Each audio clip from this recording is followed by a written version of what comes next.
Hello friends, ఈరోజు మన వీడియోలో మునక్కాయ ఊరగాయని ఎలా తయారు చేసుకోవాలో చూద్దాము.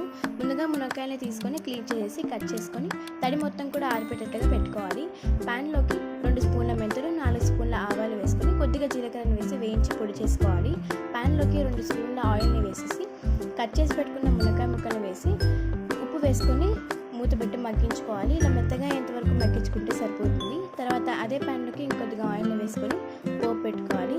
అందులోకి మనం ముందుగానే తీసి పెట్టుకుని చింతపండుని గుజ్జు కూడా వేసుకొని బాగా కలిసిపెట్టేట్లుగా మిక్స్ చేసుకొని ఉడికించాలి. మనం ముందుగా వేయించి పెట్టుకున్న మునక్కాయల్ని తీసుకొని అందులోకి కారం అలాగే ఉప్పుని యాడ్ చేసుకోవాలి. ఈ రెండు కూడా ఒకటే క్వాంటిటీలో వేసుకోవాలి.